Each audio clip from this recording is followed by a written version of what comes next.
In Britain we have a two-tier system now. When I first started brewing, we paid the same tax as the very big brewers.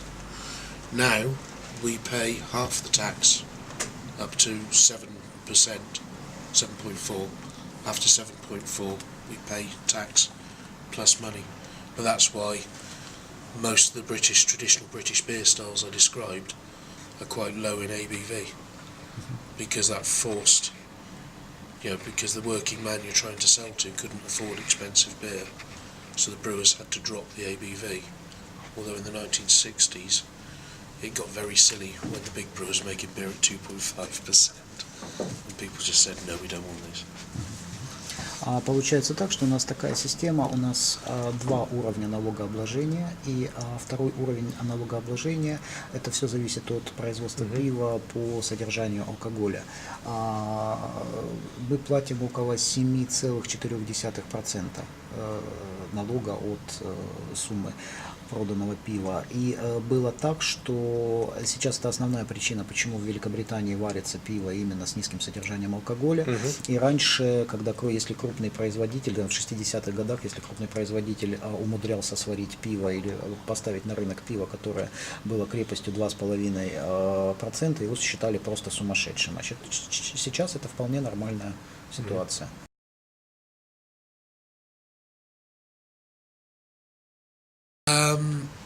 I think our system, probably because I've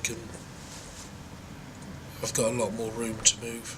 You know where the parameter is. You're not having to sit down with a calculator and think, well, I've brewed this much beer at 5%, therefore I can't brew this much beer at 3%, or however the system works.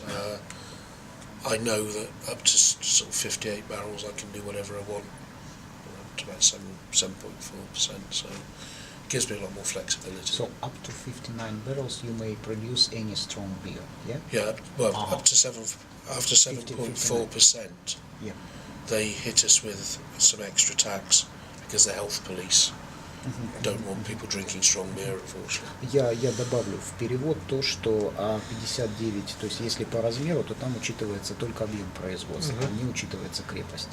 То есть если люди хотят производить более крепкое пиво и выходить дальше, то это вопрос именно подсчетов, что выгоднее, будет ли это выгодно. Но 59 бочек можно производить любое пиво. Поэтому я считаю, что лучше, конечно, система, которая принята в Великобритании. Там больше гибкости получается, люди могут выбирать.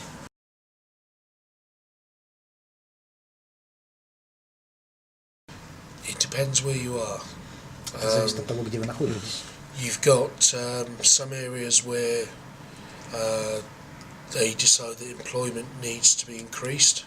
For example, Wales or Scotland. Есть такие области, где есть необходимость открыть новые рабочие места, например, это Шотландия или Уэльс. So there they will pay you money towards setting a business up. You may be able to get a grant for equipment. Вы можете получать различную поддержку, может быть, вам будет дан кредит от государства, либо грант от государства для того, чтобы, если вы захотите открыть свою пивоварню в этом регионе. And they're encouraging farms to diversify, so they're not just concentrating on one crop. So you're seeing a lot of microbreweries starting on farms because they have redundant dairy buildings, which are great for breweries, and they can get a subsidy to help them set up as brewers.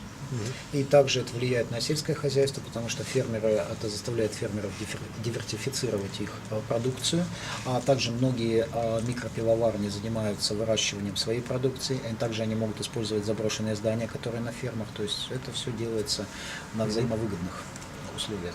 There is a downside to this though. You are getting a lot of people who are starting to brew because they see it as a way of making money. They're not brewing because the beer comes from here. And I always think there's a difference between making beer that comes from the heart and making beer that is just to make money.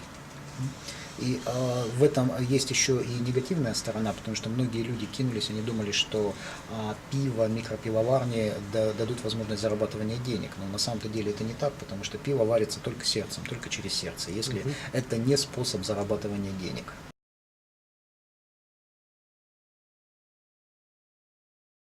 Yeah, that's the idea. I mean, the area that I'm from about 75 to 80% of business enterprise are small businesses of less than 5 people for the whole region, for the southwest.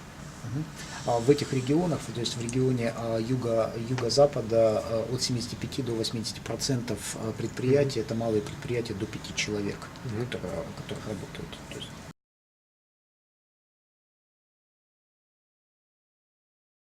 Yes, Britain has a very kind of stratified, layered market.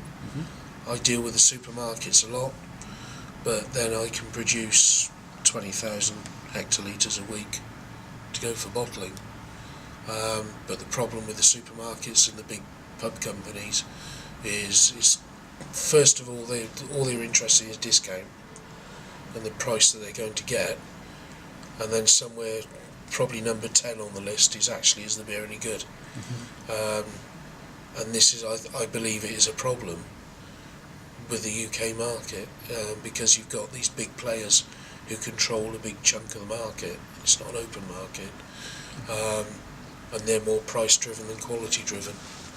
But there are quite a few of us over the years, I've demonstrated that if you give absolute quality, you know, we went into a supermarket at £1.60 a bottle against a market of £1.30 a bottle, and I convinced a supermarket that would work.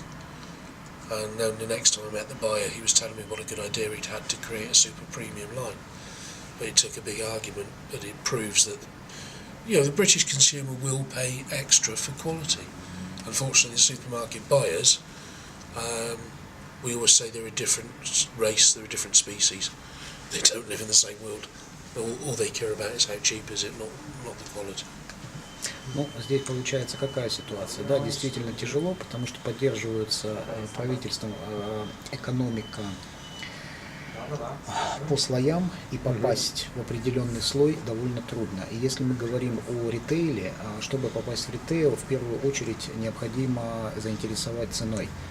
А качество пива и вообще хорошее ли это пиво, это будет 10-м номером в списке. То есть это не первостепенно для ритейла. И да, конечно, если создать ситуацию, что будет пиво абсолютного качества, и будет оно стоить там 60 центов по сравнению с, то есть пенсов по сравнению там с 1 фунт 60 пенсов, то может быть да, может быть оно и получит распространение, но здесь мы не будем вести разговоры о качестве пива.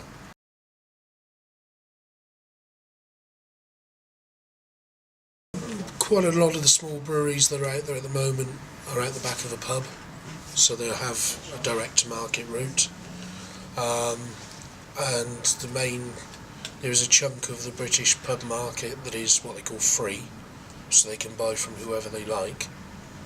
And then you've got the big pub companies, and you have to deal through trading agencies to get to them. Or the one that proves that the customers really want this diversity of beer is a big pub company called JD Wetherspoon, who buy, I would say they're one of the massive players in the craft brewing industry, because they can buy volume. From small brewers, yeah, yes. And although they command a discount, like every other big company, they tend to be quite fair and even-handed and treat the small brewers in such a way that you can still afford to make money. You know, they're not a charity.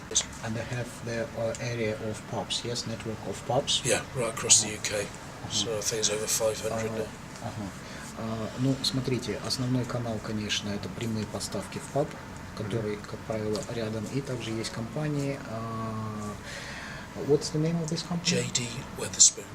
JD Wetherspoon, которые занимаются скупкой пива, всего объема пива у мелких пивоварен, и здесь они работают не только ради бизнеса, а именно они покупают хорошее пиво, и пиво должно быть качественное. И потом у них есть сеть своих пабов, около 500 по всей Великобритании, в которых они продают это пиво. И если потребители заинтересованы естественно, они говорят о скидке, то есть там цена не настолько рыночная, но если потребитель заинтересован в том или ином сорте пива, то тогда могут быть уже переговоры с производителем для того, чтобы увеличить объемы и так далее.